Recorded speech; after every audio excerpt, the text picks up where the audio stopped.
Hello students, this is Kartar Singh here and I welcome all of you on my YouTube channel KT Sir English. दोस्तों आज वाली class में हम एक ऐसे करेंगे द स्पेक्टेटर क्लब, जैसा कि आप थंबनेल पे देख रहे होंगे, which was written by Richard Steele. Richard Steele ने इसको लिखा और ये जो ऐसे है ये एक्चुअली एक मिनिएचर है, ये एक डेमोन्स्ट्रेशन है। ये आपको बताएगा कि नियो क्लासिकल एज किस तरह की हुआ करती थी, 18 सेंचुरी के लोग किस तरह के होते थे। ये यहाँ पर रिचर्ड स्टील अपने स्पेक्टेटर क्लब के केवल 6 मेंबर से आपको पूरी सोसाइटी के बारे में आपको एक इंट्रोडक्शन ये दे देगा। तो ऐसे हैं, इस ऐसे की बातें जो है वो आप थोड़ा समझिए। पहले मैं आपको थोड़ा रिचर्ड स्टील के बारे में बता दूं बहुत ब्रीफ में, क्योंकि ज़्यादा क्वेश्चन तो आते नहीं हैं। रिचर्ड स्टील, इनके बारे में अगर आप देखें तो ये इनका जो बर्थ था वो नियो क्लासिकल एज में होता है 1671 और इनकी डेथ होती है 1729। और इस ईयर को आप थोड़ा याद रख सकते हैं इस तरह से कि जो 1700 से 29 ईयर्स बैक इनका जन्म हुआ और आगे 29 ईयर ये और जिए, तो 29 पहले और 29 बाद में, तो इजीली आई थिंक आपको याद हो जाएगा। रिचर्ड स्टील जो हैं ये इनकी थोड़ी सी अगर कहानी देखें थोड़ा सा, क्योंकि ये जो आप ऐसे पढ़ने वाले हैं द स्पेक्टेटर क्लब, इसमें नियो क्लासिकल एज की ही कहानी है। जो रिचर्ड स्टील ने महसूस किया, जो देखा, जो इनके एक्सपीरियंसेस हैं वो इन्होंने अपने इस ऐसे में बताए हैं, इस प्रो सेक्शन में इन्होंने बताए हैं। तो दोस्तों ये जो हमारे रिचर्ड स्टील है ये एक्चुअली आयरिश, एंग्लो आयरिश थे।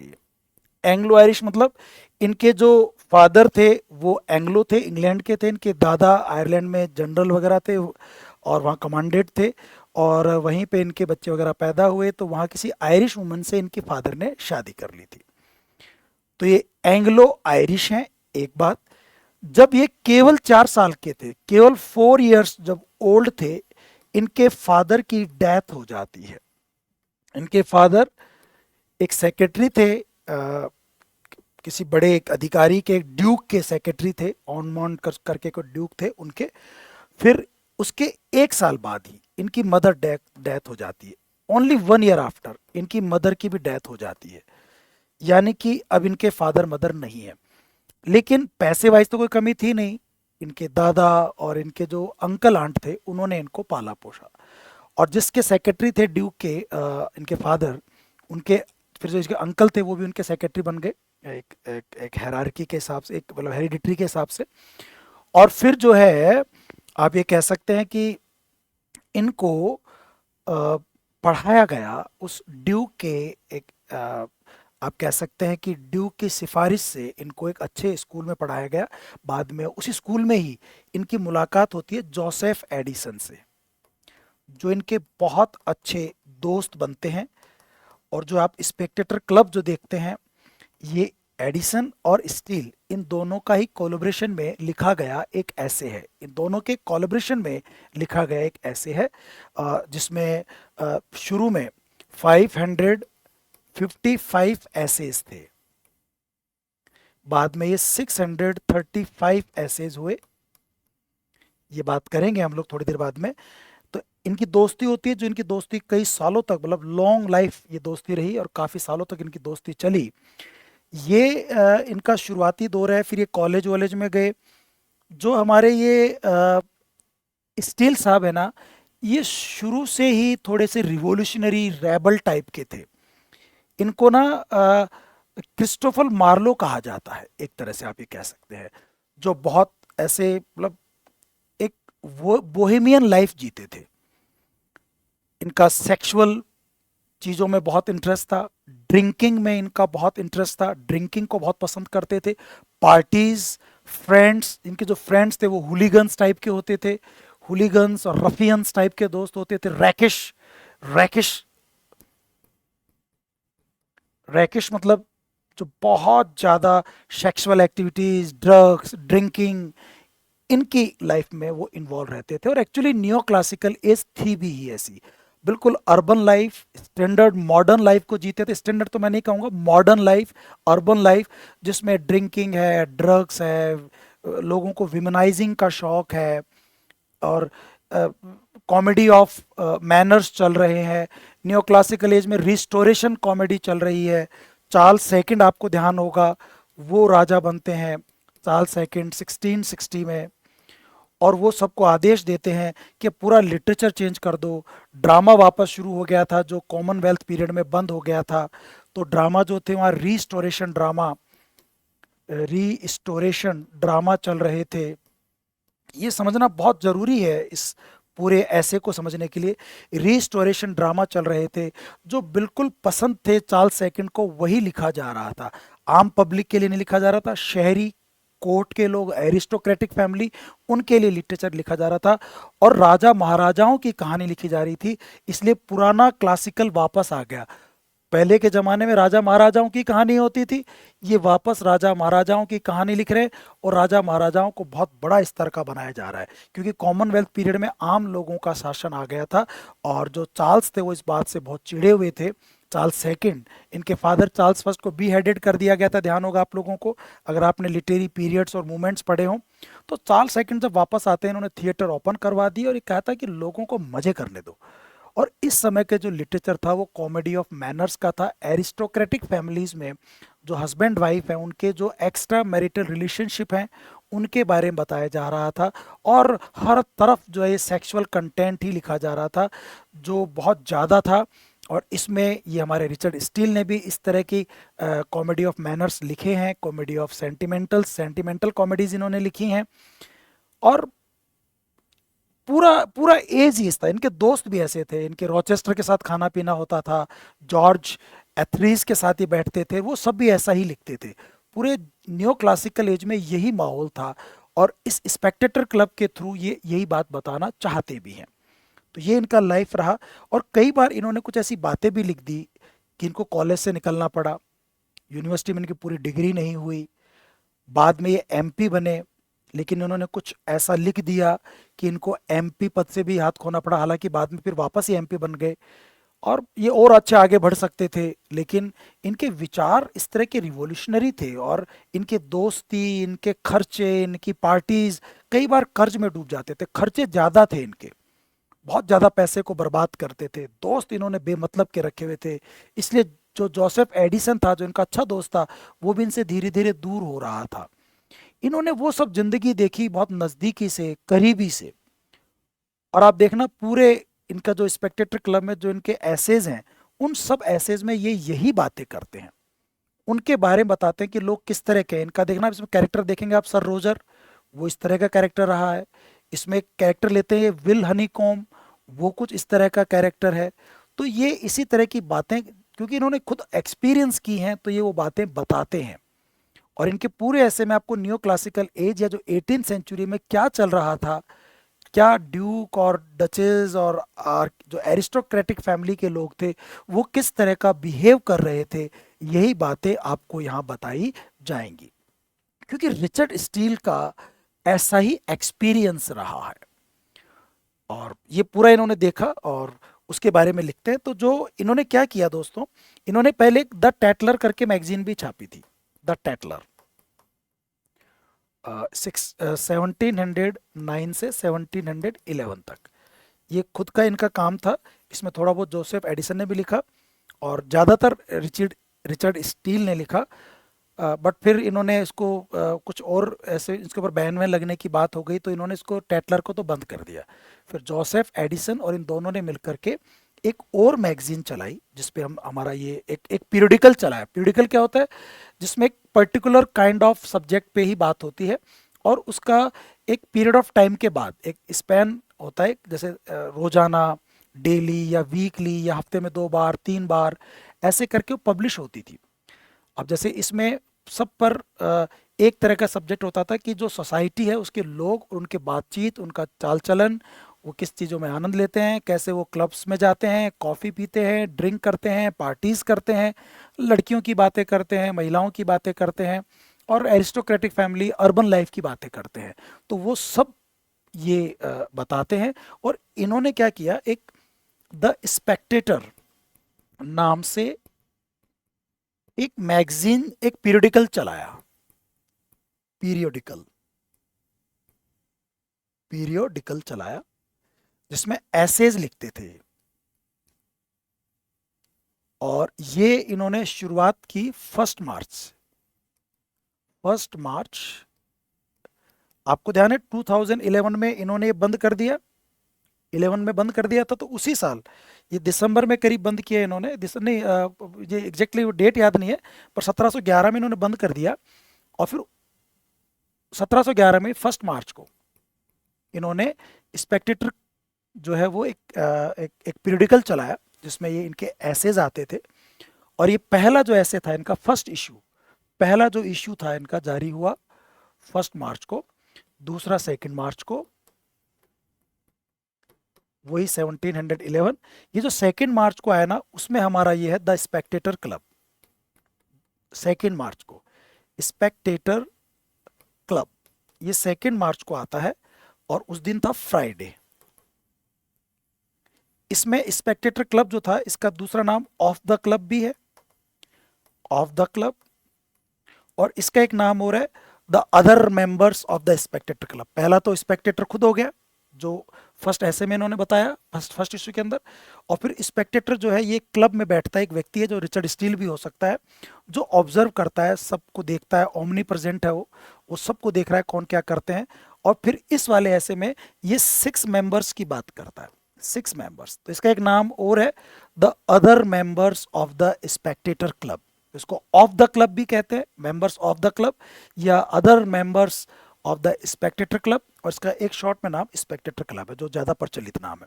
ऑफ द क्लब भी दिखेगा आपको, और other members of the Spectator club, ये भी इसका नाम मिलता है। तीनों नाम मैं आपको नोट्स में दूंगा, तो आपको दिक्कत नहीं आएगी। जो हमारे नोट्स हैं इसके, उसमें सब कुछ चीजें मिल जाएंगी आपको। 6 मेंबर्स थे जो सोसाइटी के अलग अलग डिवीजन को रिप्रेजेंट करते हैं, अलग अलग क्लास को रिप्रेजेंट करते हैं। इसमें कोई एक एरिस्टोक्रेटिक फैमिली का व्यक्ति है जो गांव में रहता है, कंट्री साइड में रहता है। इसमें एक लॉयर आपको दिखाई देगा जिसका नाम नहीं बताया, नेमलेस लॉयर, बैरिस्टर है।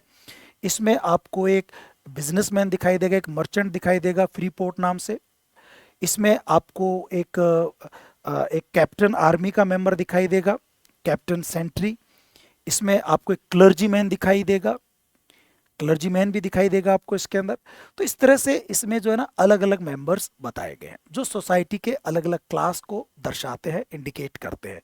और स्पेक्टेटर जो इन सबको देखता है, ये सब एक क्लब में इकट्ठे होते हैं, ये सब एक कॉफी हाउस में इकट्ठे होते हैं। और पूरी न्यो क्लासिकल एज जो है वो कॉफी हाउस में ही जाकर के लिटरेचर क्रिएट करती थी। ये न्यो क्लासिकल एज है जिसमें जॉन ड्राइडन थे, एलेक्जेंडर पोप थे।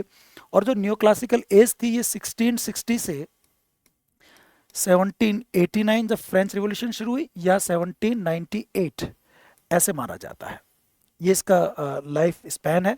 और इसी बीच में ये स्पेक्टेटर क्लब आया और ये ऐसे लिखने के लिए फेमस हुई है। ये पहली बार पीरियडिकल प्रॉपर तरीके से शुरू हुए थे यहाँ पे। और ये जो पीरियडिकल एसेज हैं ये एक तरह से कहानी के रूप में है। जो रिचर्ड स्टील है वो इन कैरेक्टर्स के थ्रू आपको कहानियां बताता है, इनके जीवन के बारे में बताता है। तो कहीं ना कहीं आप देखना ये नॉवल की शुरुआत भी मानी जाती है। जो पीरियडिकल एसेज हैं ये अब नॉवल की शुरुआत है, अब नॉवेल्स लिखे जाने लगे। इसके बाद में डैनियल डीफो वगैरह ये सब लोग आए, इन्होंने लिखना शुरू किया। तो अब नॉवेल्स की शुरुआत यहाँ पर होती है। ये 6 मेंबर्स जो हैं इनके बारे में एक तरह से कहानी सुनाता है, कैसे हैं, कैसे काम करते हैं। तो नरेटिव फॉर्म में लिखा गया है ऐसे, इसलिए आपको इजी समझ में आएगा। ये जो आपने एसेज पढ़े होंगे, जैसे खासकर टीएस एलियट का जो ऐसे है टैलेंट एंड इंडिविजुअल, वो ट्रेडिशन एंड इंडिविजुअल टैलेंट, उस जितना ये हार्ड नहीं लगेगा क्योंकि नरेटिव है, लीनियर है। आपको प्रॉपर तरीके सारी बात समझ में आएंगी। पूरा ऐसे जो है वो 6 पार्ट्स में जो है वो डिवाइडेड है। अच्छा, उससे पहले बताऊं आपको मैं, ये जो एसेज थे ना इसमें बहुत सारे एसेज आए। शुरू में जब दोनों ने मिलकर लिखा तो 555 एसेज थे, और लगभग लगभग हर ऐसे 2500 वर्ड्स का था। एक मोटा मोटा आइडिया है, 2500 वर्ड्स उसमें इंक्लूड होते थे। और ये बहुत अच्छे से लिखा गया है, इंटरेस्टिंग लगेगा, नरेटिव है, कैरेक्टर्स की कहानियां हैं। पहले मैं बताया स्पेक्टेटर के बारे में, दूसरे में बताया इन 6 मेंबर्स के बारे में, और फिर इनके बारे में बहुत सारे एसेज लिखे हैं। इसमें काफ़ी ज़्यादा ऐसे जो है जोसेफ एडिसन ने लिखे हैं, कम थोड़े उससे कम जो है फिर वो 635 की बात करें तो फिर और भी ज़्यादा एडिसन के ऐसे ज़्यादा हो जाते हैं। बट रिचर्ड स्टील के भी ऐसे बहुत अच्छे हैं, खासकर ये वाला ऐसे जो आपको पूरे न्यो क्लासिकल एज और 18th सेंचुरी के जो मेंबर्स हैं उनके बारे में बता दिया जाएगा। इसमें 6 मेंबर्स हैं, वो किस किस क्लास को रिप्रेजेंट करते हैं मैंने आपको बताया, और बहुत अच्छा ऐसे है, आपको पढ़ने में मज़ा आएगा। ये एक तरह से कमेंट्स हैं सोसाइटी के ऊपर, एक सटायर के रूप में लिखा गया है। इसके आप देखना शुरू शुरू में इस ऐसे के अंदर एक सटायर भी, जो जुवनल है उनका एक सटायर की एक सटायर नंबर 7 उनका जो था उसके लाइन नंबर 167 दी है, वहाँ से पहली लाइन है जो उसका एपिग्राफ के रूप में दिया गया है, और 6 पार्ट्स हैं। तो इस वाले में मैं आपको एक एपिग्राफ पढ़ाऊंगा और इसके 2 पार्ट्स बताने वाला हूँ, जिसमें सर रोजर डी कवर्ले और इसके अलावा एक जो वकील हैं, इनके बैरिस्टर हैं जो नेमलेस लॉयर हैं, उनके बारे में बात करेंगे पार्ट 1 में। जो बचे हुए 4 पार्ट हैं वो हम लोग फिर हमारा जो नेक्स्ट जो इसका पार्ट है वो उसमें आपको मिलेगा, जो आपको अपने ऐप पे अवेलेबल होगा, जो आप देख रहे होंगे। ये जो केटी सर इंग्लिश ऐप है हमारा प्ले स्टोर पे, वहाँ से आप डाउनलोड कर सकते हैं और वहाँ पे सारी क्लासेस आपको मिल जाएंगी। ठीक है ना? वो अब आपको लगता है कि भाई करना चाहिए तो कर लेना, वरना तो मैं यहाँ पढ़ा रहा हूँ पहला पार्ट, तो आप लोगों को देखिए दोस्तों। ये इशू नंबर 2 है, एक क्वेश्चन तो आपका यहाँ तैयार होता है। ये इशू नंबर 2 है। पहला इशू जो था वो 1 मार्च को आया, सेकंड इशू जो था वो 2 मार्च फ्राइडे को आया। फ्राइडे मार्च 2 1711 को आएगा। दूसरा क्वेश्चन ये हो गया, 2 क्वेश्चन तैयार हो गए। इसका नाम द स्पेक्टेटर क्लब भी है, इसका नाम ऑफ द क्लब भी है। स्पेक्टेटर क्लब या ऑफ द क्लब है। इसमें शुरुआत में लाइन आती है एस्ट एली सेक्स, जो लैटिन लैंग्वेज में लिखी गई है। एट प्लूरस, अब मुझे इसका सही प्रोनाउंसिएशन नहीं आ रहा होगा, ऊनो कनक्लेमेंट, और ये जुविनल का लिखा गया है। जुवेनल उसने लिखा था, जो बहुत बड़े फेमस सटायरिस्ट, जो बहुत हार्श सटायर लिखते थे, बहुत हार्श लिखते थे। हालांकि ये वाला जो सटायर है ये जुवेनल सटायर नहीं है, ये हरेशन सटायर है। तो ये भी एक पॉइंट बनता है। ये जो सटायर है ये बहुत माइल्ड है, बहुत प्लेजेंट तरीके से लिखा हुआ है, ह्यूमरस तरीके से लिखा हुआ है, और बहुत मजाक सी बनाता है कैरेक्टर्स के थ्रू। तो ये हरेशन सटायर है। बट जो एपिग्राफ इन्होंने लिखा है ये एपिग्राफ है, और ये एपिग्राफ जो कहां से लिया गया है, जुवेनल के सटायर, ये सटायर का शॉर्ट फॉर्म है सटायर, जुवेनल के सटायर नंबर 7 से लिया गया है। लाइन नंबर 167, लाइन नंबर 167 से ये लिया गया है दोस्तों। और ये जो लाइन लैटिन लैंग्वेज में लिखी गई है, इसका अगर इंग्लिश में हम ट्रांसलेशन करें तो 6 more at least join their consenting voice. यहाँ रिचर्ड जो स्टील है, पहले इश्यू में इन्होंने बताया स्पेक्टेटर के बारे में और समाज के बारे में थोड़ा बहुत, यहाँ अपने स्पेक्टेटर क्लब के 6 मेंबर के बारे में बताएंगे। तो कह रहे हैं कि 6 मेंबर के बारे में हम कम से कम और बात करेंगे, जो अपनी यहाँ कंसेंटिंग वॉइस देंगे, अपनी सहमति वाली जो है वॉइस यहाँ पर वो देंगे। तो ये यहाँ से इसका एक एपिग्राफ है।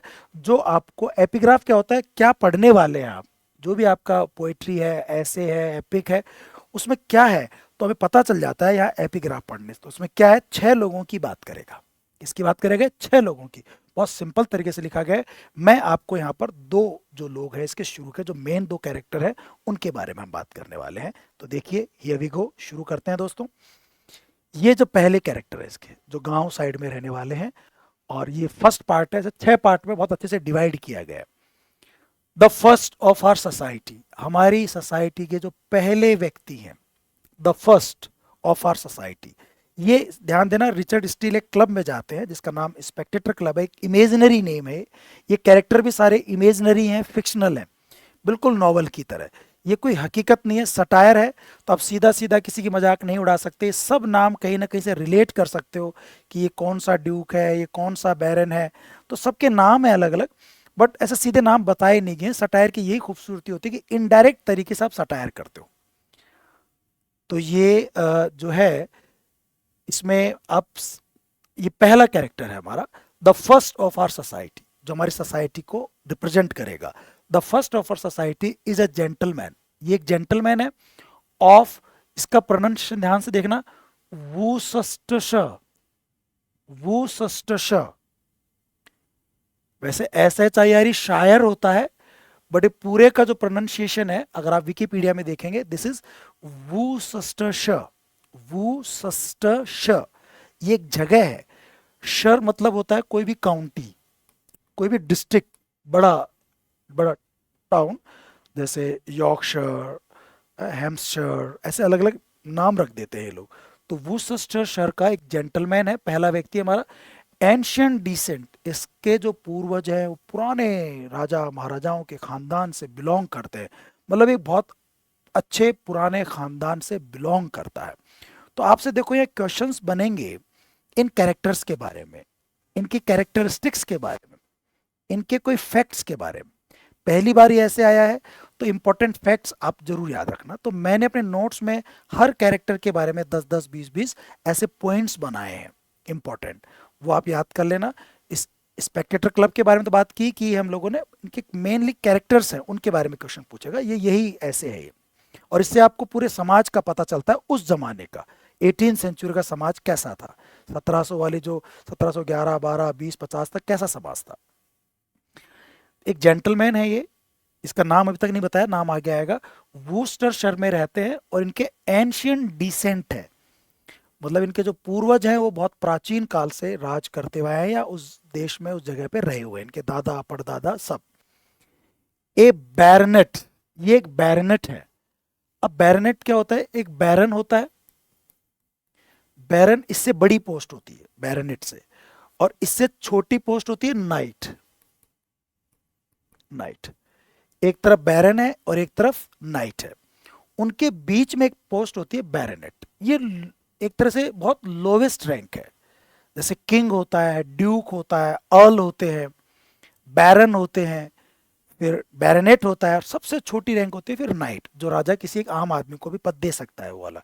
ये खानदान से जुड़े हैं, लेकिन इनका राजा वाले स्तर में इनका नंबर कम आता है, नीचे रैंक आती है। मतलब जैसे जमींदार तो बैरन होता है, जमींदार से भी छोटा आप कह सकते हैं पोस्ट होती है, इंग्लैंड की पोस्ट है। तो आपको इनके हिंदी में हम क्या बोलते हैं याद रखने की जरूरत नहीं है, ये वहाँ की कल्चर है, आपको वहाँ की कल्चर, वहाँ की सोसाइटी, वहाँ की पोस्ट, वहाँ की जगह के नाम यहाँ समझने पड़ेंगे। बहुत ही एक तरह से आप कहते हैं पर्सनल सा लिखता है वो, बट फिक्शनल है, बस ये वास्तविक घटनाएं नहीं है।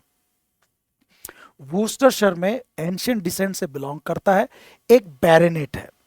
अभी बताएगा इस पैसेज के थ्रू, पहले पार्ट के थ्रू, कि ये जो राजा महाराजाओं के जो निचले तबके के लोग होते हैं, इनके निचले तबके के जो लोग होते हैं वो किस तरह का जीवन जीते हैं, उनकी लाइफ स्टाइल क्या होती है, हर मेंबर की लाइफ स्टाइल बताएगा, जिससे आपको उस जमाने के लोगों के बारे में पता चल जाएगा।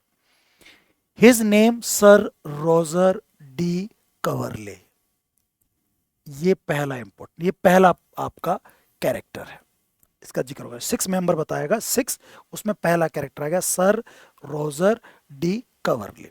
सर, जैसे नाइट की उपाधि को भी सर बोलते हैं, तो बैरनेट है तो इनको सर नाम से बोला जाता है। रोजर, ये गांव के जो लोग होते हैं उनका पद दिया जाता है, जॉर्ज, रॉजर, इस नाम से पता चल रहा है कि किसी कंट्री साइड से बिलोंग करता है। डी कवरले, कवरले जो है इनका खानदान का नाम है, इनका सरनेम है, और इस कवरले के नाम से इनके दादाजी का नाम भी कवरले था, और इनके नाम से एक डांस भी यहाँ एक बना था, बैले डांस टाइप का कुछ एक प्रकार भी था, और इनके खानदान के नाम से उस डांस का नाम पड़ा था कवरले। तो ये चारों शब्द याद रखना, सर रॉजर डी कवरले। ये यहाँ तक पहला फुल स्टॉप आ गया, तो बता दिया सर रॉजर डी लेवे ये वूस्टरशायर के एक सोसाइटी के जेंटलमैन थे और एक बैरनेट थे, और इनका नाम एक एंशियंट डिसेंट्री से या डिसेंट से जुड़ा हुआ है।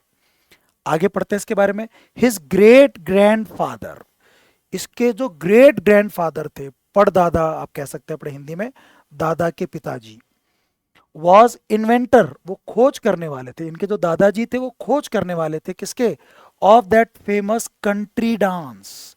एक गांव का डांस होता था जो आप देख रहे हैं यहाँ बोर्ड पर, ये स्लाइड में, कंट्री डांस, जिसमें लड़के और लड़कियां साथ में हाथ रख के ऐसे डांस करते हैं और घूम घूम के डांस करते हैं, गांव वाले लोग इंजॉयमेंट करने के लिए ऐसा डांस करते थे। ये डांस का जो तरीका था, जो स्टेप्स थी, वो इनके फादर ने, इनके ग्रेट ग्रेट ग्रैंड फादर ने इन्वेंट की थी। तो एक क्वेश्चन आपका ये बन सकता है कि जो कवरले डांस था वो किसने इन्वेंट किया था, सर रोजर डी कवरले के ग्रैंडफादर ने, ग्रेट ग्रैंडफादर ने, ठीक है ना।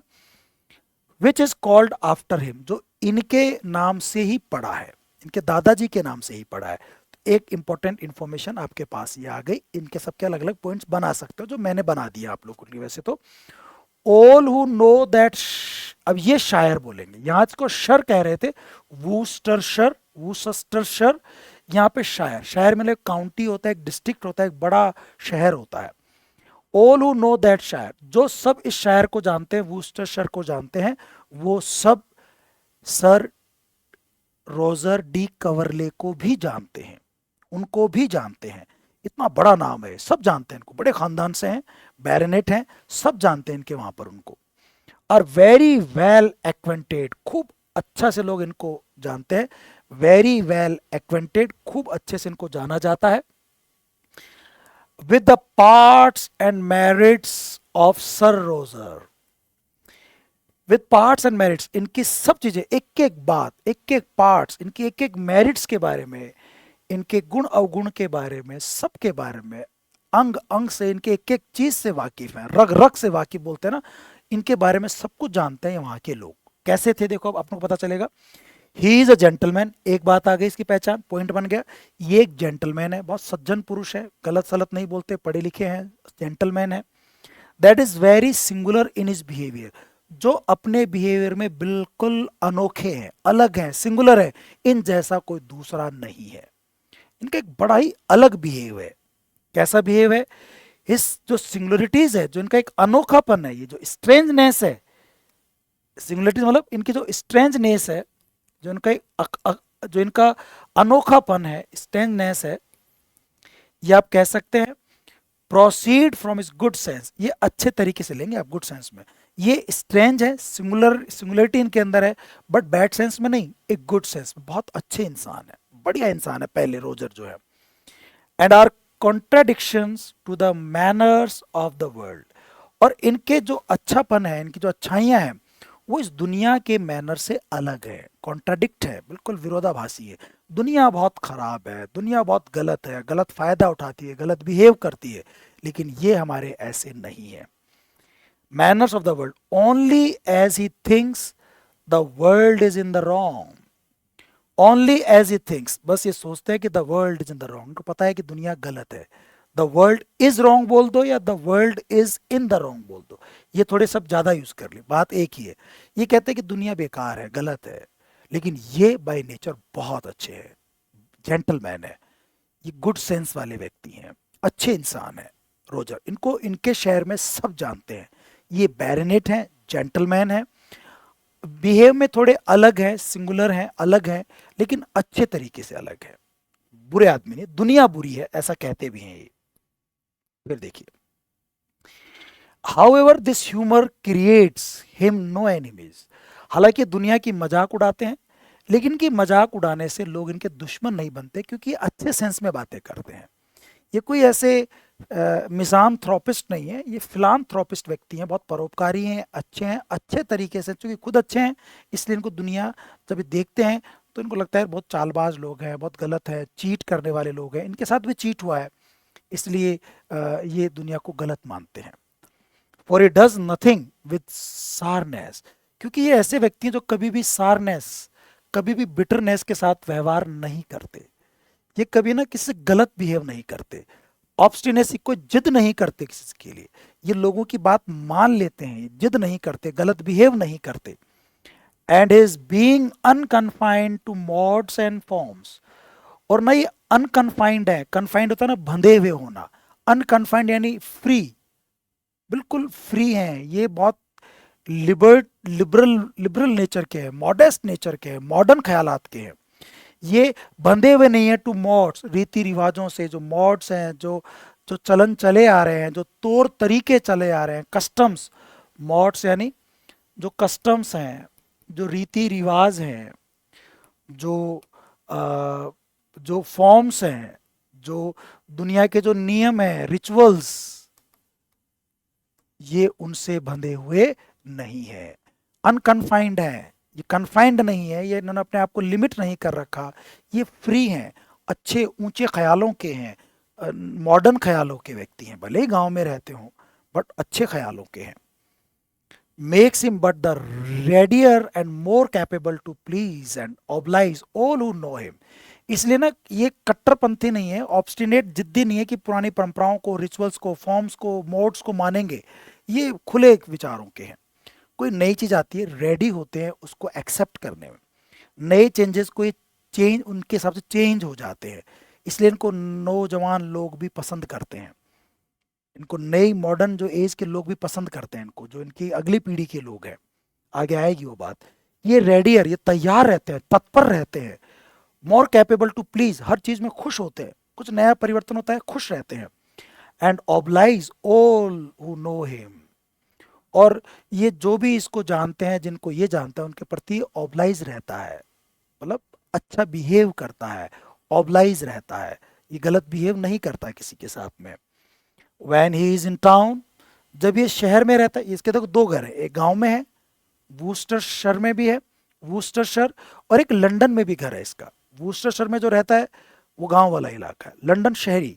तो जब ये शहर में आता है, लंदन में आता है, he lives in Soho Square, ये एक जगह है लंदन की, एक बहुत ही प्रेस्टिजियस, आप कह सकते हैं, एक एरिया है जहाँ बहुत फैशनेबल लोग रहते हैं, रिच पर्सन्स रहते हैं। चार्ल्स सेकंड का भी वहाँ पर वो एक तरह से वो था, कई ड्यूक्स, और चार्ल्स सेकंड का भी मूर्ति उर्ति भी लगाई गई थी बाद में। तो ये बहुत एक फेमस जगह है। बाद में तो ये जगह कमर्शियल बन गई, लेकिन जो बहुत अमीर लोग थे वो यहाँ रहा करते थे, तो इसका भी वहाँ घर था, क्योंकि ये भी नवाब फैमिली से, ऐसा अच्छी फैमिली से थे, तो इनका घर सोहो स्क्वायर में था। ये बड़ी बात है। तो आप कह सकते हैं कि लंदन में या टाउन में इनका घर कहाँ था, वो जगह क्वेश्चन पूछा जा सकता है, तो आप बताएंगे सोहो स्क्वायर में इनका जगह थी। इट इज सेड, और कहा जाता है इनके बारे में, he keeps himself a bachelor. ये ना, इन्होंने कभी शादी नहीं की, ये हमेशा इन्होंने अपने आप को कुंवारा रखा। शादी क्यों नहीं की? क्योंकि इनको अपनी लाइफ में एक बार किसी महिला से, जो ये महिला आप देख रहे हैं खूबसूरत सी, एक विडो है, इनसे इनको धोखा मिला था। शी चीटेड ऑन हिम, उसने चीट किया, इसके साथ शादी नहीं की, तो बस वो धोखा मिला, उसके बाद से टूट गए। 1.5 साल तक तो ये एक तरह से कह सकते हैं फ्रस्ट्रेशन में चले गए, बिल्कुल ऐसे डिप्रेशन में चले गए। फिर बाद में उभरे, लेकिन फिर भी उसके बाद भी अपने आप को बहुत अच्छे से कवर अप नहीं कर पाए, फैशन करना भूल गए, थोड़ा हंसना कम कर दिया, सीरियस टाइप के हो गए। वरना उससे पहले बहुत पार्टीज वार्टीज करते थे, मस्तियां करते थे, इधर उधर भागते जाते थे, लेकिन बाद में हुआ तो ये अपने आप को बैचलर रखा बाय रीजन, बिकॉज ऑफ, क्योंकि, बाय रीजन यानी आर्केक यूज है, पहले यूज करते थे because, because he was crossed in love, क्योंकि लव में धोखा हुआ, किसी ने इसको क्रॉस किया, इनके साथ रिलेशन में थी लेकिन किसी और के साथ रिलेशन में चली गई, बाय ए परवर्स, परवर्स यानी एक सनकी सी, बेकार सी, एक ब्यूटीफुल विडो थी, जो आप देख रहे होंगे कितनी सुंदर लग रही है, एक beautiful widow of the next county to him, county यानी वो शायर, इनके बगल वाले जिले की महिला थी वो, और इनसे उनका प्यार हो गया, लव में चले गए, बट बाद में उसने क्रॉस कर दिया इनको, मतलब इनके साथ चीट कर दिया। तो उसके इसी वजह से इन्होंने अपने आप को हमेशा के लिए बैचलर, कभी शादी की ही नहीं उसके बाद, औरतों पे से विश्वास उठ गया इनका। बिफोर दिस डिसअपॉइंटमेंट, ये जो निराशा हुई इनको, प्यार में जो धोखा मिला, उससे पहले की बात बता रहे, कैसा था ये? Sir Roger was what you call a fine gentleman, बहुत फाइन जेंटलमैन थे। इनकी लाइफ देख रहे होंगे आप, पार्टीज में जाना, मस्ती करना, खूब ऐसे करना, लड़ाइयाँ कर लेना, कई बार लात मारी एक को इसने, एक बड़े बड़े से बुली व्यक्ति को। तो had often सब्ड with my Lord Rochester, देखो ये रॉचेस्टर जो है, इसका जिक्र अगर आपने सुना हो पहले, ग्रेड फर्स्ट में पिछली बार एक ऐसे चला करता था चार्ल्स लैम का, जिसमें वो चिमनी स्वीपर्स को वहाँ पर एक जिम नाम से व्यक्ति पार्टी दिया करते थे उनको, जिसमें अपने चार्ल्स लैम भी होते थे, एक वो होते थे, एक बिगट नाम से दोस्त होता था, 3 दोस्त मिलते थे उसमें। जो जिम था वो मेनली पार्टी दिया करता था, जेम्स या जिम, और उसकी तुलना रोचेस्टर से की थी कि इतनी अच्छी पार्टी जिसमें लोग इतने खुश हों, जो जेम्स देता है, ऐसी पार्टी तो रोचेस्टर भी नहीं करता होगा। मींस रोचेस्टर जो चार्ल्स सेकंड राजा के दरबार में कोर्टियर था, और ही वॉज फेमस, और you can say he was notorious for throwing parties, वो पार्टियां देता रहता था, खाने पे दावत पे लोगों को इनवाइट करता रहता था। रॉचेस्टर खुद भी एक पोएट था जिसने एक सटायर लिखा था ऑन मैनकाइंड एंड मॉरलिटी, और इनके ऊपर एक सटायर लिखा था उसने। और ये पोएट था। इसके अलावा जॉर्ज एथरीज, रॉचेस्टर, और हमारे ये आप कह सकते हैं ये जो रोजर है, इसके अंदर रोजर, ये सब उस पार्टी में इकट्ठे होते थे, बातें करते थे, खाना पीना ऐसे मजे करते थे। तो डिसअपॉइंटमेंट से पहले नहीं, अब इसने सब कुछ छोड़ दिया। उस लड़की से धोखा जब मिला, विडो से सॉरी, धोखा मिला, तो फिर उसके बाद छोड़ दिया सब कुछ इन्होंने। बट पहले ये बहुत अच्छा जेंटलमैन था। अक्सर सप्त सपर, रात्रि भोजन या डिनर कह सकते हो आप, डिनर के लिए जाया करता था। और किसके साथ डिनर करता था, यानी कि इसका उठना बैठना, इसका खाना पीना लॉर्ड रॉचेस्टर के साथ था। ये भी इसकी बड़ी विशेषता हुई, बड़े बड़े लोगों में इसका उठना बैठना था, खाना पीना था। और ये इसके टाइप के ही लोग थे। रिचर्ड स्टील, आपको बताया मैंने, बोहेमियन टाइप का था। ऐसा ही रोजर भी था कोई जमाने में। अर्ल रॉचेस्टर की तरह, अर्ल रॉचेस्टर के लिए तो कहा जाता है कि इसकी जो डेथ थी ना रॉचेस्टर की, इसका जो रेफरेंस दिया है, अल्यूजन है ये, है ना, एक अल्यूजन है ये, एक रेफरेंस दिया है रॉचेस्टर का, जॉर्ज एथरीज का, जो नियोक्लासिकल एज के ही लोग थे, चार्ल्स सेकंड के दरबार में हुआ करते थे। तो रॉचेस्टर जो था दोस्तों, ये बहुत रैकिश था, बहुत लस्टफुल पर्सन था। इसके कई महिलाओं के साथ सेक्सुअल रिलेशनशिप थे, और इसी वजह से इसको एक बीमारी हुई, एड्स जैसी कुछ कह सकते हैं आप। उस जमाने में एड्स तो नहीं था, बट वैसा ही कुछ इसको सेक्सुअल जो डिजीज हो गई, जो ट्रांसमिट होती थी औरतों से, बहुत सारी महिलाओं के साथ रिलेशन बनने की वजह से 33 साल की उम्र में इसकी डेथ हो गई। रॉचेस्टर, ऐसे लोगों के साथ उठना बैठना था रोजर का, सर रोजर का। और जो जॉर्ज एथरीज थे, ये भी ऐसे ही कुछ व्यक्ति थे। ये भी comedy of manners, aristocratic family में जो लड़के और लड़कियों जो रिलेशनशिप होता है, एक्स्ट्रा मैरिटल, और इन सब के बारे में लिखता था। आपने नियो क्लासिकल एज में पढ़ा होगा जॉर्ज एथरीज का नाम, आप देखना अपने नोट्स में, देखना जॉर्ज एथरीज नाम मिल जाएगा आपको, जो कि कॉमेडी ऑफ मैनर्स लिखता था, रिस्टोरेशन कॉमेडी लिखता था। तो लव इन टब और इस तरह की इसने लिखी भी हैं कुछ, लव इन टब, और what what could if she could, she would if she could, ऐसे करके इसने लिखा था। ऐसे कई इसने जो है ऐसे कॉमेडी ऑफ मैनर्स लिखे हैं। मैंने अपने जो नोट्स हैं आपके, उसमें सबका रेफरेंस आपको अलग से मिल जाएगा, बट अभी यहाँ उसको बहुत ज़्यादा आप है ना डाइवर्ट हो जाएंगे। तो इतना से याद रखो कि लॉर्ड रॉचेस्टर और जॉर्ज एथरीज इनके टाइप के लोगों के साथ ही बैठता था, यानी कि जो बहुत ही सेक्सुअल और इन चीज़ों में इन्वॉल्व रहते थे, और उस वैसा ही लिखते थे, उनकी पार्टी से वही बातें होती थी। Fought a duel upon his first coming to town, और एक बार तो इसने ड्यूअल, एक लड़ाई लड़ ली, इसके आमने सामने दो व्यक्तियों की लड़ाई हो गई, इसकी और इसकी।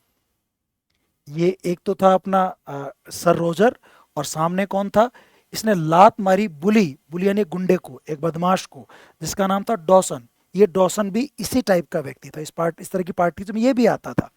तो रोचेस्टर वगैरह की पार्टी में रहा होगा, उस क्लब में ऐसा व्यक्ति रहा होगा। तो ये डॉसन जो था बहुत बदमाश टाइप का व्यक्ति था, ये भी उसी टाइप का व्यक्ति था जैसे ये लोग थे। उससे एक बार कोई लड़ाई हो गई, इसने जो डॉसन ने था ना, इसको यंगस्टर कह दिया, ए छोकरे इधर आ, नया नया आया था, उसको छोकरा बोल दिया।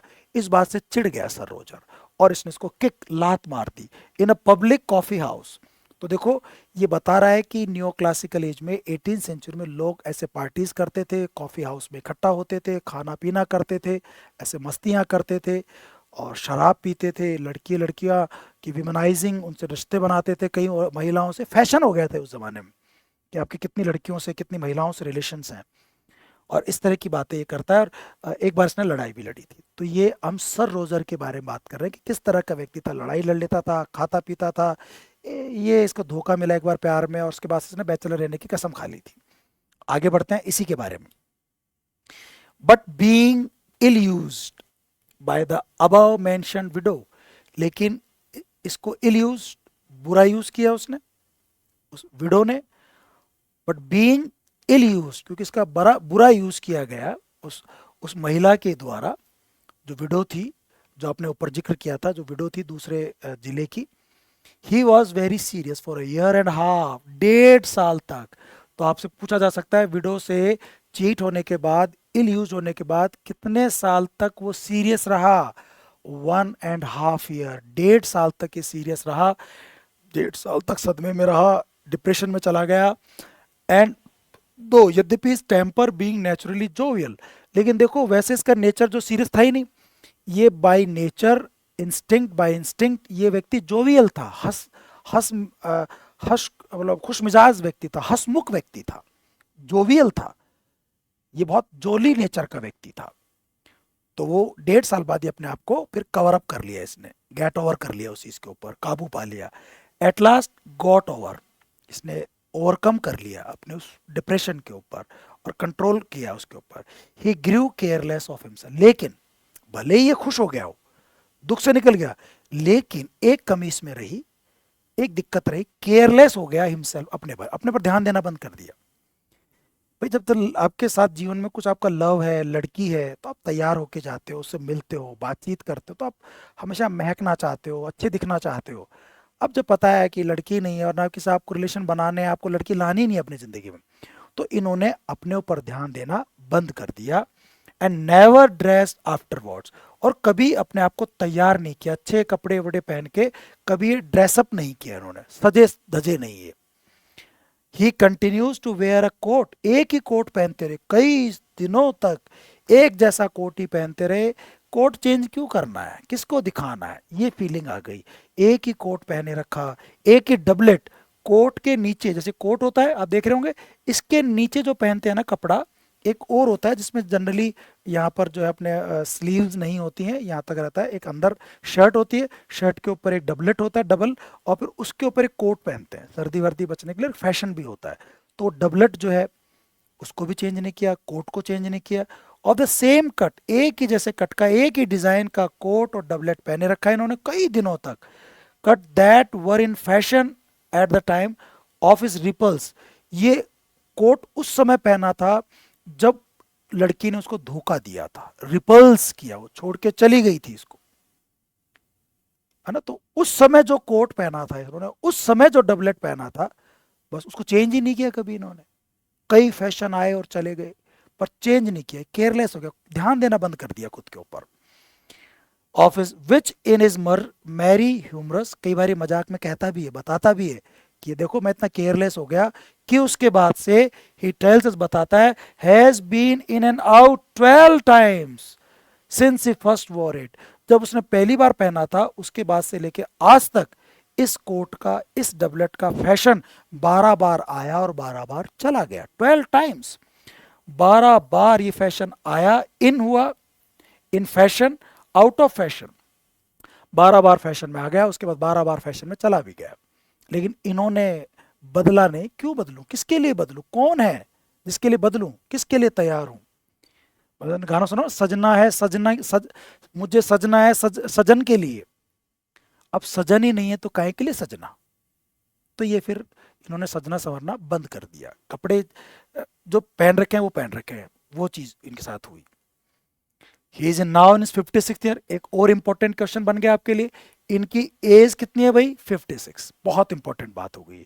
56 ईयर ओल्ड है, चीयरफुल, बहुत खुश मिजाज रहते हैं, गे खुश रहते हैं, हार्टी, ये तीनों वर्ड एक जैसे ही हैं, है ना। इसको हम लोग बोलते हैं टटोलॉजी, एक जैसे वर्ड, चीयरफुल, गे, हार्टी, बहुत खुश मिजाज है, ऐसे शब्द बढ़ाने के लिए यूज करते हैं, क्योंकि पोएम तो है नहीं, बढ़ा चढ़ा के लिखना है खूब सारा, तो टटोलॉजी खूब यूज होती है। ये बहुत चीयरफुल है, खुश मिजाज हैं, हंसमुख हैं, है ना, मजाक करने वाले हैं, हार्टी, दिल के बड़े अच्छे हैं। Keeps a good house both in town and country, अमीर परिवार से हैं तो इनका दोनों जगह बहुत अच्छा घर है, गांव में भी और शहर में भी। जो सोहो वहां पर भी अच्छा घर है और गांव में भी इनका घर अच्छा है, बहुत अच्छे घर है इनका। एक ग्रेट लवर ऑफ मैनकाइंड, ये लवर ऑफ मैनकाइंड है, ऐसे लोग बोलते हैं फिलानथ्रोपिस्ट, ये वन वर्ड भी याद कर लेना, जो लवर ऑफ मैनकाइंड होते हैं उनको बोलते हैं फिलानथ्रोपिस्ट, और जो मैनकाइंड को पसंद नहीं करते हैं, उनका नुकसान चाहते हैं, वो मिसानथ्रोपिट होते हैं। फिल लवर होता है, इसकी जगह MIS लिख दो, मिसानथ्रोपिस्ट। तो ये फिलानथ्रोपिस्ट है, इनको लोग अच्छे लगते हैं, ये इनको लोगों से मिलना जुलना, पार्टी करना, लोगों की बुराइयां नहीं करते, लोग इनको पसंद करते, ये लोगों को पसंद करते हैं, चाहे गरीब हो अमीर हो कैसे भी लोग हो। But there is such a mirthful, mirthful फिर खुशी के लिए आता है, enjoyment, joy, mirthful cast in his behaviour, इनके बिहेवियर में एक बहुत अच्छी खुशी की बात है, that he is rather beloved than esteemed, कि लोग ना इनसे बहुत प्यार करते हैं, सम्मान इतना भले ही ना करते हो, क्योंकि सम्मान डर से किया जाता है, इनको लोग पसंद करते हैं दिल से, तो इनका बहुत प्यार करते हैं, इज्जत भी करते हैं, बट इज्जत से ज्यादा इनको लोग पसंद ज्यादा करते हैं। हिज टीनेंट्स ग्रो रिच, इनके जो टीनेंट्स हैं, क्योंकि जमींदार हैं बड़े, तो जिनके खेत में काम करने वाले लोग हैं, इनके जो बटाईदार लोग हैं, जिनको खेत पे काम करते हैं, इनको लगान देते हैं, ये उनके ऊपर अत्याचार नहीं करते, उनसे ज़्यादा टैक्स वसूल नहीं करते, इसलिए इनके जो टीनेंट्स हैं वो भी रिच मिलेंगे आपको। सर्वेंट्स लुक सेटिस्फाइड, इनके नौकर आपको, जो इनके टीनेंट्स हैं खेतों में काम करने, जिनका घर है देखो आप गाँव वाला, इनके जो टीनेंट्स हैं काम करते हैं खेत वेत में, वो बड़े खुश रहते हैं, अमीर हैं। इनके जो सर्वेंट्स होते हैं वो सर्वेंट्स भी खुश है, जो नौकर जो इनके काम करते हैं, और खूब पैसा उनको मिलता है, वो अमीर हैं। Young women profess love to him, जो खूबसूरत जो नई जवान लड़कियां हैं वो इनके ऊपर प्यार बरसाती हैं, प्रोफेस अपना प्यार ओपनली कहते हैं कि वी लव सर रोजर, इतने अच्छे इंसान हैं, वो दिल से प्यार करते हैं इनको। महिलाएं, जवान महिलाएं भी करती हैं, भले ही वो विडो नहीं करती थी, बट और औरतें इनको बहुत पसंद करती है, खुल्लम खुल्ला कहती है कि हमें उनसे प्यार है। और इवन आदमी, औरतें नहीं, जो यंग मैन है आर ग्लेड ऑफ इस कंपनी, वो भी इसकी कंपनी को बहुत पसंद करते हैं, इनके साथ बैठना बातचीत करना उनको भी अच्छा लगता है, तो बहुत बढ़िया नेचर के हैं ये व्यक्ति।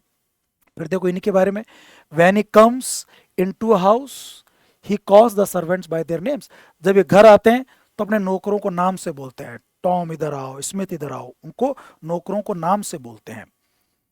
And talks all the way up stairs to visit, और जब भी ये अपस्टेयर चढ़ते हैं, ऊपर जाते हैं तो विजिट करते हैं, तो नाम से, अरे भाई इधर आओ आओ, बात करते हैं।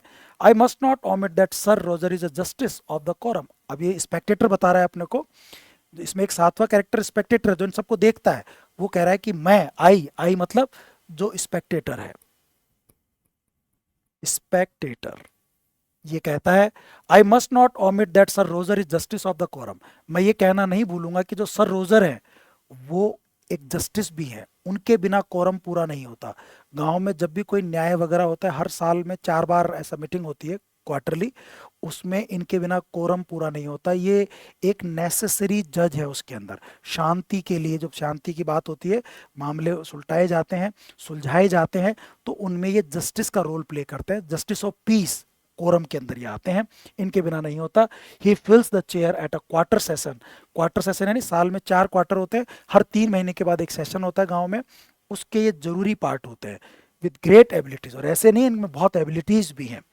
एंड 3 मंथ्स अगो, 3 महीने पहले जो लास्ट जो क्वार्टर हुआ था, उसमें एक बहुत अच्छा फैसला दिया था इन्होंने, गेंड यूनिवर्सल अप्लोज, और पूरे गांव में, पूरे इलाके में इनकी खूब प्रशंसा हुई थी, अप्लोज यानी इनकी प्रशंसा हुई थी, big round of applause, by explaining a passage in the game act, एक गेम एक्ट था जो विलियम द कन्क्वेरर ने बनाया था 14वीं 15वीं शताब्दी के अंदर, भाई जिसमें केवल जो अमीर लोग हैं, राजा के जो लोग हैं, जिनका जब राजा का जंगल है, तो राजा और राजा के परिवार के लोग ही वहाँ जंगली जानवरों का शिकार कर सकते हैं, आम जनता नहीं कर सकती। तो एक तो ये प्रिविलेज देता था अमीर लोगों को, इसके अलावा आम जनता को अलाउ नहीं करते, तो उनको सजा मिलेगी, पनिशमेंट मिलेगा, तो जानवर जो है उनको नहीं मारेंगे तो जानवर बचे रहेंगे, तो उस चक्कर में गेम एक्ट लगाया गया था, गेम यानी हंट, शिकार करना, शिकार के लिए एक एक्ट बनाया गया था, उसी एक्ट को इन्होंने समझाया था, शायद ये शिकार कम करने के लिए इन्होंने कुछ कहा होगा, और इसके लिए इनको बहुत अच्छा नाम मिला, तो गेम एक्ट का भी क्वेश्चन आपसे बन सकता है, और ये जस्टिस ऑफ कोरम भी थे, ये क्वेश्चन बन सकता है, बहुत खुश मिजाज थे। ये पहला कैरेक्टर हो गया। अब हम दूसरे कैरेक्टर की बात कर रहे हैं, ये वकील है, द लर्नेड जेंटलमैन है, इनर टेम्पल के, इनर टेम्पल का एक जगह है जहां पर उस जमाने में जो बड़े बड़े वकील जज बनते थे वो यहाँ पढ़कर ही बनते थे, इसका पूरा एक हिस्टोरिकल पूरा एक इतिहास रहा है, वो आप अपने नोट्स में पढ़ लेना, बट अभी केवल यहाँ समझने के लिए जरूरत है, इनर टेम्पल एक पुरानी कोई बिल्डिंग है जहाँ पर इन जजेस और बैरिस्टर्स की ट्रेनिंग होती थी, यहाँ सब आते थे, पढ़ाई करते थे अपनी, इनका कॉलेज आप कह सकते हैं। तो वहाँ के एक बैरिस्टर है, उनकी बात हो रही है, ये बैरिस्टर वहाँ के हैं, और इनके बारे में पढ़ते हैं। जेंटलमैन नेक्स्ट, स्टीम, बहुत ही रेपुटेटेड, स्टीम यानी रेपुटेटेड, रेपुटेड, और एक बहुत ही आप कह सकते हैं रिगार्ड, जो रेस्पेक्टफुल, स्टीम यानी बहुत प्रतिष्ठित, और ऑथोरिटी बहुत ही ऐसे, ऑथोरिटी मतलब हर चीज पर अधिकार, knowledge, knowledgeable. Among us is another bachelor, एक दूसरा बैचलर, दो बैचलर हो गए, पहला सर रोजर और ये वकील। इसका नाम भी नहीं बताया इसके अंदर। ये दो जो है ये बैचलर है, तो एक इंपॉर्टेंट बात है कि ये भी बैचलर है। दो बैचलर कौन सा नहीं है, क्वेश्चन पूछ सकता है आपसे, दो तो बैचलर है। Who is a member of the inner temple, ये इनर टेम्प का मेंबर है, मतलब ये वहां पे लॉ की पढ़ाई कर रहा है, ये लॉ का इंस्टीट्यूट है। Is a man of great probability, ये बहुत ईमानदार व्यक्ति है, प्रोबेबिलिटी बहुत ही स्किल्ड है, बहुत ही मेहनती है, ऑनेस्ट है, और बहुत ही हार्ड वर्किंग है। प्रोबेबिलिटी यानी ऑनेस्टी होता है वैसे तो। विट, बुद्धि बहुत है, अच्छा है बोलने में, एक्सपर्ट है। अंडरस्टैंडिंग, समझ बहुत अच्छी है, अंडरस्टैंडिंग पावर बहुत अच्छी है, बुद्धिमान व्यक्ति है, बोलने में बहुत अच्छा है। तो इसकी आगे प्रोबेबिलिटी, ईमानदार है, विट है, अंडरस्टैंडिंग है, और इनर टेम्पल का मेंबर है।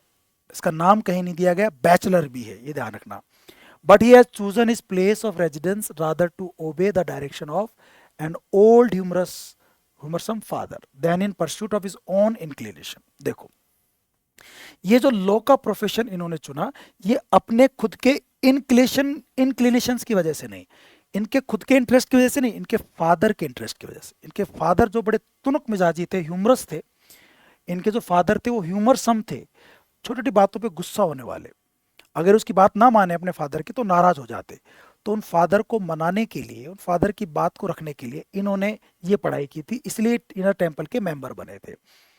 To obey the direction of an old, इनके फादर ओल्ड थे, ह्यूमर समय नहीं, जल्दी छोटी छोटी बातों पे इरिटेट होने वाले, इरिटेबल पर्सन थे, और उस वजह से इन्होंने परस्यूट ये पढ़ाई की है, अपने इंक्लिनेशन की वजह से नहीं, अपने स्वभाव अपनी इच्छा की वजह से नहीं, अपने फादर की वजह से इन्होंने ये इंस्टीट्यूट चुना, यहाँ पढ़ने के लिए आए थे इस प्लेस में, यहाँ रहने के लिए। किसकी वजह से? फादर की वजह से।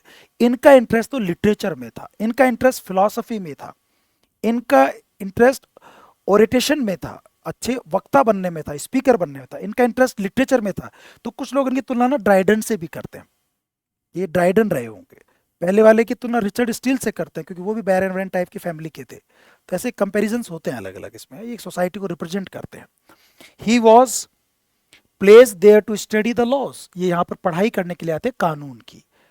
ऑफ द लैंड, जमीन के जो किस्से होते हैं ना, he was place there to study the laws of the land, जमीनी विवाद जो होते हैं, लड़ाई झगड़े, क्योंकि फादर गांव में जमींदार थे इस वकील के, और अपने बेटे को वकील बनाया ताकि कोई मामले हों, जमीन जायदाद के विवाद हों, तो इनका बेटे उनको जो है वो सॉल्व कर ले। उस पढ़ाई के लिए, उस स्पेशल उस पढ़ाई के लिए आए थे। And is the most learned of any of the house in those of the stage, ये जो हाउस है जहाँ पढ़ाई कर रहे थे, दोज ऑफ द स्टेज, उस जमाने के, उस स्थिति के, ये सबसे लर्नेड व्यक्तियों में से एक थे, सबसे लर्नेड व्यक्ति थे, जिनको विट बहुत अच्छी थी, बुद्धिमान थे, दिमाग बहुत था, लेकिन एक इनका इंटरेस्ट का सब्जेक्ट नहीं था, इसलिए पढ़ाई नहीं करते थे। फिलॉसफी, अरिस्टोटल और इनको ज़्यादा पढ़ते थे, और पढ़ना चाहिए था इनको लॉ, लॉ नहीं पढ़ते थे। ये एक बड़ी विडम्बना। और ये बताया गया समाज में कि किस तरह माँ बाप की इच्छा से बच्चों को पढ़ाया जाता, तो जो आज भी रिलेवेंट है बात, आज भी माँ बाप ने जो आपको कहा वो आप पढ़ते हो। कई बार आपको अपना इंटरेस्ट का सब्जेक्ट आप नहीं पढ़ रहे हो, अपने इंटरेस्ट की लाइन आप चूज नहीं कर पा रहे हो, आप वो चूज कर रहे हो जो आपके घर वाले आपको बताते हैं कि यार ये इस चीज़ में फ़ायदा है, इसमें आपको पैसा मिलेगा, आपका नाम होगा। आपकी दिल की क्या इच्छा कोई नहीं सुनता, ये उस चीज़ को रिप्रेजेंट कर रहा है। ये आज भी है, उस समय नियो क्लासिकल एज में भी थी, तो उसको रिप्रेजेंट कर रहा है। बुद्धिमान लोग हुआ करते थे, ये बताया जा रहा है। ये था अपना वकील साहब, ये जज कोर्ट और इसका सीन दिख रहा होगा आपको सारा। आगे बढ़ते हैं। ये पढ़ते थे एरिस्टोटल को, ये पढ़ते थे लॉन्जाइनस को, इसका प्रोनाउंसिएशन है लॉन्जाइनस, लॉन्जाइनस। ये दोनों फिलोसफर हैं। ये आप देख लो, आज से 2500 साल पहले, लगभग 300 BC पहले, और ये भी लगभग लगभग उसी 200 साल बाद के हैं। जो पुराने जो फिलोसफी, न्यू क्लासिकल एज है, और न्यू क्लासिकल बताया गया है कि सब लोग जो थे पुराने लोगों को पढ़ रहे थे, क्योंकि चार्ल्स सेकंड ने कहा कि अगर इनको आप खुला छोड़ दोगे, ये रोमांटिक एज जाने दोगे, इमेजिनेशन करेंगे, तो ये नई नई इमेजिनेशन करेंगे, क्रांतियां करेंगे, जैसे पहले भी करी हैं क्रोमवेल ने, इन लोगों ने। तो इनको फंसा दो रीजन के अंदर, तर्क शक्ति में, इनको फंसा दो पुराने लिटरेचर में, जहाँ राजा महाराजा भगवान हुआ करते थे और उनको भगवान माना जाता था। ये जानबूझ करके पढ़ाया जा रहा है। तो ये सब लोग वही पढ़ते थे। तो न्यो क्लासिकल लिटरेचर में लोग पुराने क्लासिकल जो लिटरेचर के लोग थे, या चाहे वो कानून में हो, चाहे फिलोसफी में हो, चाहे लिटरेचर में हो, सब उन्हीं को पढ़ रहे हैं। तो ये एरिस्टोटल को पढ़ता था, लॉन्जाइनस को पढ़ता था, मच बेटर अंडरस्टैंड, इनको ज़्यादा अच्छा समझता था by him than Littleton and Coke. जो लिटल टन एंड कॉक हैं, ये जज थे, ये जूरिस्ट थे, इनको पढ़ना चाहिए था, इनके मुकदमे पढ़ने चाहिए थे। उनको पढ़ने की बजाय ये एरिस्टोटल को पढ़ता है, लॉन्जाइनस को पढ़ता है। The father sends up every post questions. इसके फादर इनसे कई बार क्वेश्चन पूछते थे, बेटा जमीन का ही मामला हो गया, बता इसका क्या करे, ऐसे ना सलाह लेते, बेटा वकील है शहर में, पूछता हूँ उससे, लेटर भेजते थे। ये उनका जवाब खुद नहीं देता था, अपना एक इसने अटॉर्नी रखा हुआ था, एक असिस्टेंट रखा हुआ था, उससे जवाब लिखवाता था और उसको बदले में कुछ पैसे दे दिया करता था। नौकर रखा था उसको, मतलब काम करने के लिए, उसको कुछ पैसे दे दिया करता था। तो ऐसे काम करता था, अपना असिस्टेंट रखा हुआ था, ये जवाब देते थे। इसके फादर जब भी कोई लेटर भेजते थे तो ये इंटरेस्ट नहीं लेता था। ये कोई क्वेश्चन पूछते थे इनके फादर जब भी, रिलेटिंग टू मैरिज आर्टिकल्स, या लीज कैसे देनी जमीन को, या टेन्योर्स कितने साल का, कितना पैसा लेना है, कितना नहीं, क्या विवाद हो तो कैसे उसको जो निपटाया जाए, उन पे जब क्वेश्चन पूछते थे जो भी इनके पड़ोसियों से जो इनके झगड़े वगड़े या टेन्योर्स होते थे, all which question he agrees, उन सबके जवाब देता था विद एन अटॉर्नी। एक सहायक रखा हुआ था, एक असिस्टेंट रखा हुआ था अपना, उस वकील रखा हुआ था एक अलग से, टू आंसर, वो इनके जवाब दिया करता था, and take care of in the lump, और एक साथ उनका वो एक साथ जो भी हिसाब किताब करना होता था, लंप एक साथ, भाई ये पैसे पकड़, तू मेरे पिताजी जब भी क्वेश्चन पूछे तो उनका जवाब दे दिया कर भाई। उन्होंने एक अटॉर्नी रखा होता, उनको एक साथ लंप में वो हिसाब किताब कर, वो भी सारा एक साथ जवाब दे दिया करता था उनको। ये सब हुआ करता था। इनके फादर को ऐसे बेवकूफ़ बनाते थे, मतलब ऐसे आज भी करते हैं हमारे लोग। पापा को पता है कि आप कुछ पढ़ रहे हो, वो कुछ चाहते थे, आप कुछ और काम कर रहे हो, पापा को बता ही नहीं रहे हो। तो ये चालबाजियां न्यो क्लासिकल एज में शुरू हो गई थी, उसको बताया जा रहा है। ठीक है, आगे देखो, इसी वकील की बात कर रहे हैं हम लोग। He is studying the patience themselves. ये लॉ पढ़ने की बजाय पैशंस पढ़ रहा है। पैशंस यानी किन पैशंस की वजह से, किन ऐसे भावों की वजह से लड़ाइयां होती हैं, ये फिलॉसफी पढ़ रहा है। पैशन, ये फिलॉसफी पढ़ रहा है, ये साइकोलॉजी पढ़ रहा है, क्योंकि इसका इंटरेस्ट इसी में है। ये लिटरेचर पढ़ रहा है, ये लिटरेचर को पढ़ रहा है। ये पैशन, भाव, दुख के भाव, खुशी के भाव, गुस्से के भाव, किन किन वजह से लड़ाइयां हो सकती हैं, वो भाव पढ़ रहा है। लॉ की किताबें नहीं पढ़ रहा। When he should be inquiring into the debates among men, जब ये इंक्वायर करता था, he should be inquiring, जब ये इंक्वायर करता था, पूछताछ करता था लोगों से, debates among man which arise from them, कि जो इनमें डिबेट्स हो रही हैं, लड़ाइयाँ हो रही हैं, किस वजह से हो रही है, उन्हें आधार क्या है, किस भाव से, किस पैशन से लड़ाई हुई, ऐसे गुस्से से हुई, या खुशी की वजह से, या लालच की वजह से, कौन सी वजह थी। वो पैशन ढूंढता था, कानून के कारण नहीं ढूंढता था, पैशन ढूंढता था लड़ाइयों के पीछे। फिलोसफर एरिस्टोटल को फॉलो कर रहा है, लाइजुनियस को फॉलो कर रहा है। विच अराइज फ्रॉम देम, किस वजह से लड़ाइयां हो रही हैं, उस पैशन के रूट में जाता था। He knows the argument of each of the orations of डिमोस्थनीज।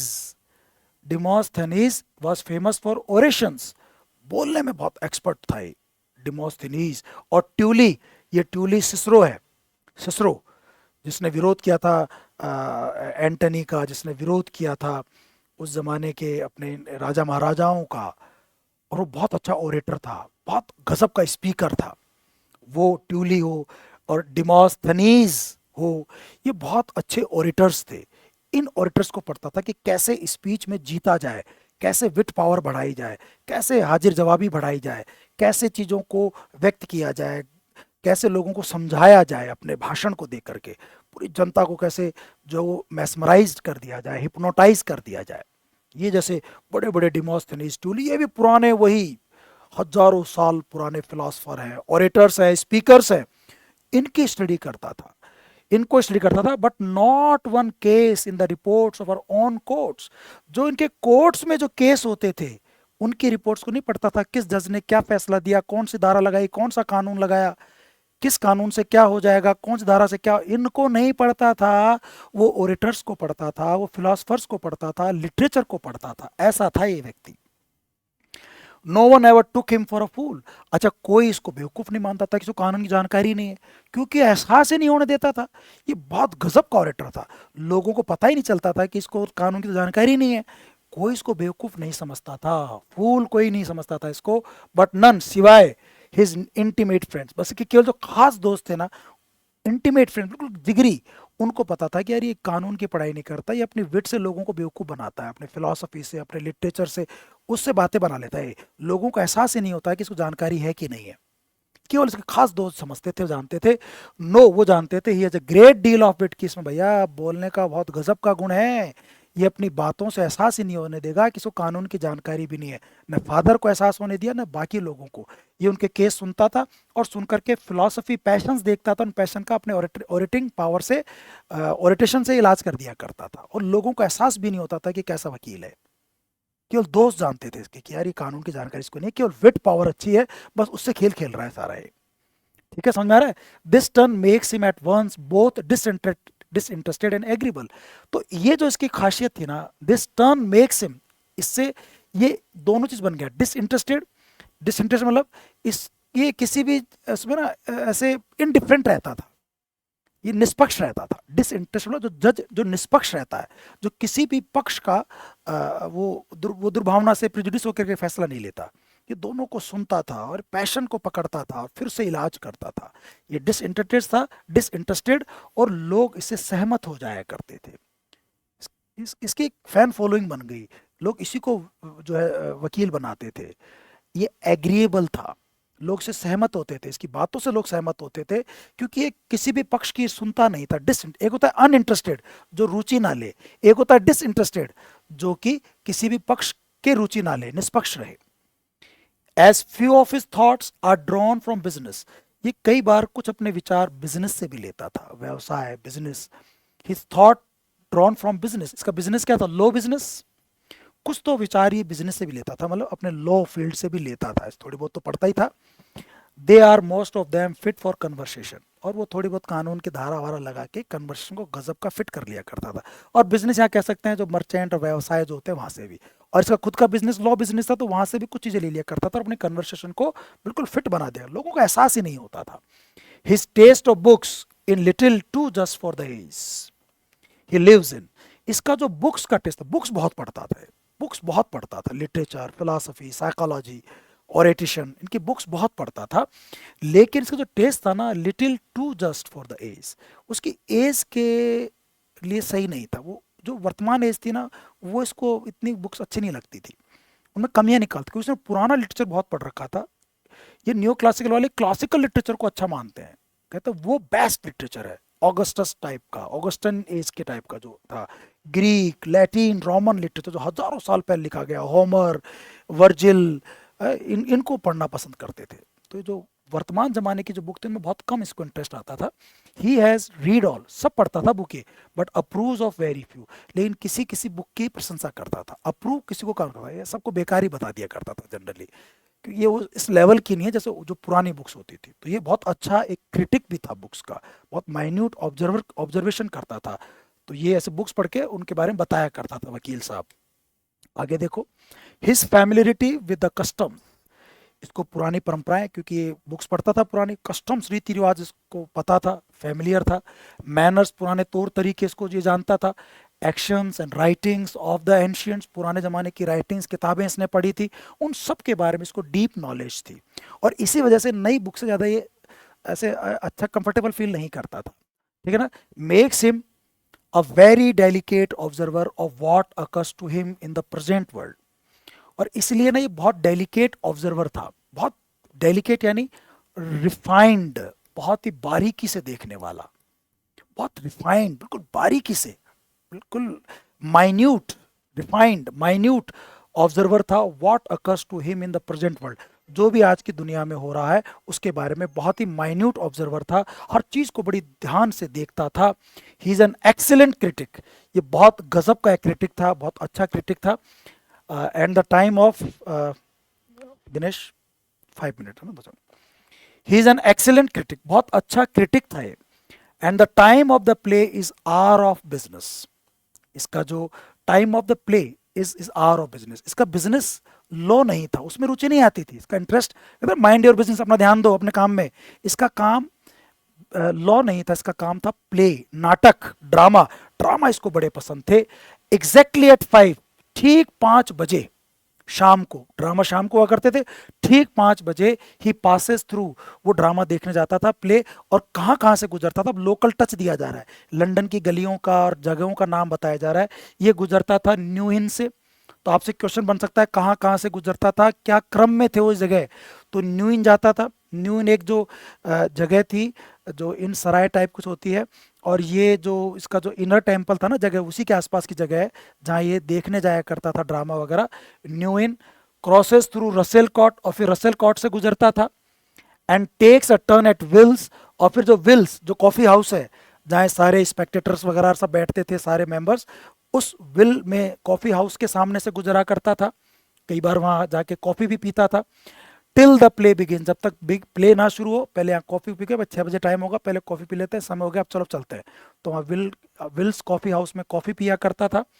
He has his shoes rubbed, अपने जूतों को बढ़िया पॉलिश। तो बताया जा रहा है कि नियो क्लासिकल एज के लोग कैसे जीते थे, शाम को प्ले देखने जाया करते थे, अपने जूते पॉलिश वॉलिश चमका के अच्छे कपड़े पहन के जाया करते थे, कॉफी हाउस में कॉफी पिया करते थे। ये जो आज हम कर रहे हैं नियो क्लासिकल एज में अंग्रेज शुरू कर चुके हैं, अपने जूतों को चमकाएगा। हिज परविग, ये परविग होती है दोस्तों, ये जो जो लोग है ना, ये अंग्रेज लोग जो एक विग सी पहनते थे, जज वगैरह देखा होगा आपने फिल्मों में, ये पर विग होती है, जो आर्टिफिशियल हेयर होते हैं चमकीले से। ये अच्छा एक राजा महाराजा का लुक देने के लिए, ऐसे जो एरिस्टोक्रेटिक फैमिली लोग होते थे वो पहना करते थे। कि वकील था तो पहने गई, ये वो पर विग पहना करता था। बाल होते तब भी पहनते थे पर विग, इसको पेरीविग, पेरीविग कहते हैं। Powdered at the barbers, barber की दुकान पे जाता था, बढ़िया पाउडर वाउडर छिड़क के चमकाता था, चमक लेके आता था उसमें ताकि चमकीला दिखे। तो लोगों में तड़क भड़क शहरी जीवन, खाना पीना मौज मस्ती करना, ये उस एज को बताया जा रहा है।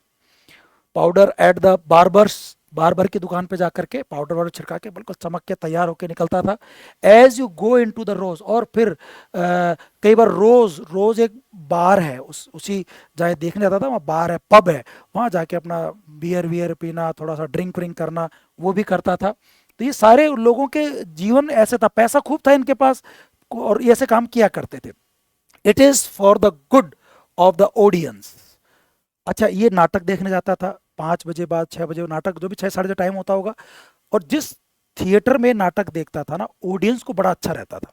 ऑडियंस सोचते थे कि यार आज भी अगर वो देखने आ जाए नाटक, कौन, हमारे बैरिस्टर साहब, क्योंकि बहुत बड़े अच्छे क्रिटिक थे।